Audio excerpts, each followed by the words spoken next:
Assalamualaikum warahmatullahi wabarakatuh. Bismillahirrahmanirrahim. Alhamdulillahirabbil alamin. Wassalatu wassalamu ala asyrafil anbiya'i wal mursalin wa ala alihi wa sahbihi ajmain, amma ba'du. Pertama-tama, marilah kita semua panjatkan puji syukur kehadirat Allah Subhanahu wa taala yang telah melimpahkan rahmatnya kepada kita semua. Tak lupa pula sholawat dan salam semoga tercurah kepada junjungan kita Nabi Muhammad SAW serta kepada keluarga dan sahabat-sahabatnya yang mulia. Pada kesempatan kali ini, perkenalkan saya Vario Arya Manggala dari kelas 6 Ibnu Katsir akan membahas tentang Ramadan dan manajemen waktu. Hadirin jamaah mutu yang berbahagia, waktu adalah uang.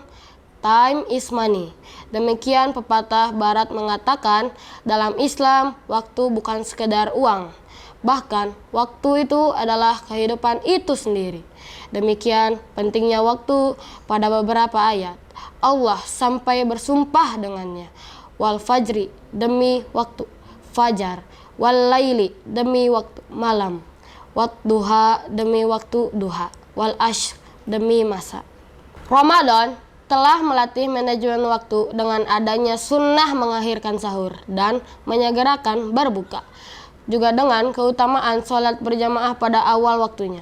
Lebih dari itu, manajemen waktu di bulan Ramadan bukan hanya soal jadwal. Namun, yang tak kalah penting adalah bagaimana memanfaatkan waktu. Puasa berkualitas, salah satu indikatornya adalah menggunakan waktu untuk kebaikan dan produktivitas.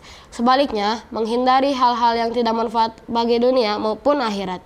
Maka, dengan puasa Ramadan dan seluruh ibadah di dalamnya, kita belajar manajemen waktu dengan prinsip-prinsip berikut ini. 1.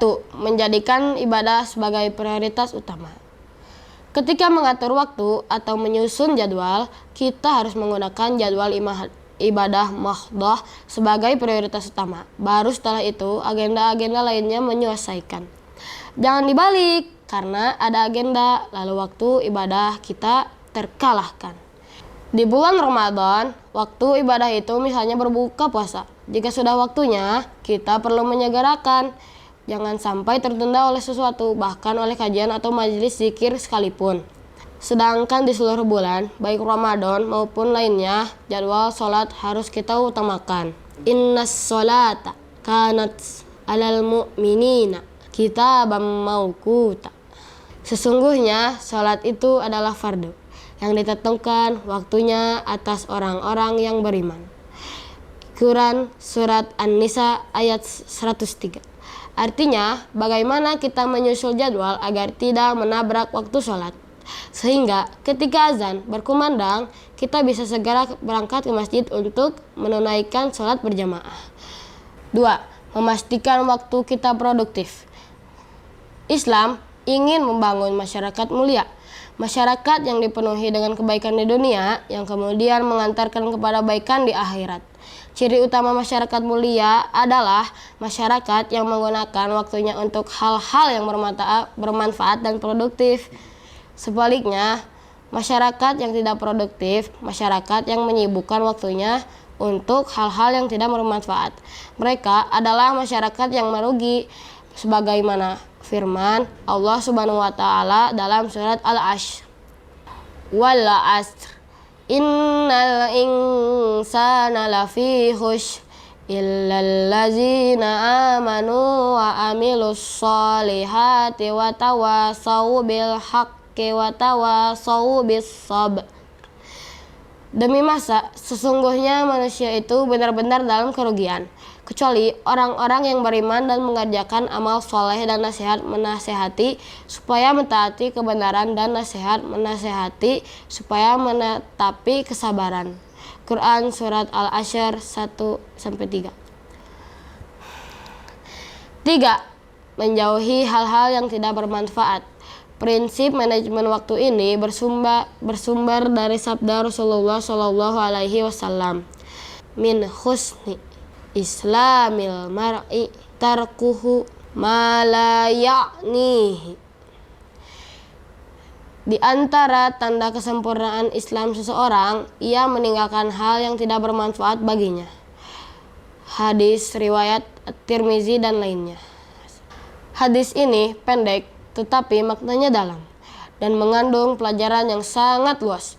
Para ulama mengistilahkan dengan jawami'ul kalim, yakni kalimat yang singkat dan padat, bahwa di antara tanda kebaikan Islam dan kesempurnaan iman seseorang adalah meninggalkan perkara yang sia-sia, perkara yang tidak bermanfaat baginya, baik di dunia maupun di akhirat.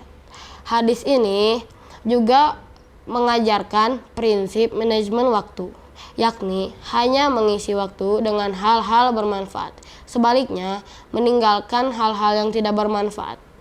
Karenanya Umar bin Khattab radhiyallahu anhu tidak suka melihat pemuda yang melamun, sebab melamun tidak bermanfaat baik untuk dunia maupun untuk akhirat. Melamun termasuk aktivitas yang sia-sia. Demikian pula aktivitas lain yang tidak bermanfaat harus ditinggalkan. Apalagi kalau aktivitas itu justru merugikan orang lain dan merugikan akhirat kita. Misalnya gibah, membuli orang, menyakiti orang lain, dan sebagainya. Meninggalkan hal-hal yang tidak bermanfaat juga merupakan tanda bersihnya hati. Sebaliknya, ketika seseorang menyibukkan diri dengan hal-hal yang tidak bermanfaat, itu merupakan tanda hatinya tidak bersih, sebab ia jauh dari Allah Subhanahu wa taala. Hasan Al-Basri rahimahullah mengatakan tanda bahwa Allah berpaling dari seorang hamba adalah jika orang itu menyibukkan diri dengan hal-hal yang tak bermanfaat. 4. Memprioritaskan yang wajib dari yang sunnah. Ada sebuah kaidah fikih yang juga berlaku dalam manajemen waktu. Kaidah ini dipopulerkan oleh Imam As-Suyuti. Al-fardu afdalu minan nafli. Amalan wajib lebih utama daripada amalan sunnah. Jika dalam satu waktu berbenturan antara kewajiban dengan hal yang sunnah, kita harus memprioritaskan mengerjakan yang wajib. Misalnya, seorang dokter yang harus melakukan operasi bedah pada pasien di waktu duha. Melakukan operasi adalah kewajibannya, apalagi jika kondisinya darurat, terlambat beresiko nyawa pasien. Maka ia harus menyegerakan operasi itu. Sholat duha bisa dikerjakan nanti usai operasi. Kalaupun ketinggalan sholat duha karena operasinya lama, tidaklah mengapa. Contoh lainnya, jangan sampai seorang wanita rajin puasa sunnah, tapi tidak membayar qada puasa Ramadan. Jika kesempatannya tidak banyak, lebih utama baginya mengqada puasa Ramadan daripada puasa Senin Kamis. Kecuali pada amal tertentu yang ada dalilnya. Misalkan seseorang yang tiba di masjid saat khatib yang sedang berkhutbah. Meskipun mendengarkan khutbah Jumat adalah wajib, Rasulullah mengajarkan untuk sholat tahiyatul masjid terlebih dahulu. Sekian yang dapat saya sampaikan. Mohon maaf apabila ada kesalahan. Wabillahi taufik wal hidayah. Wassalamualaikum warahmatullahi wabarakatuh.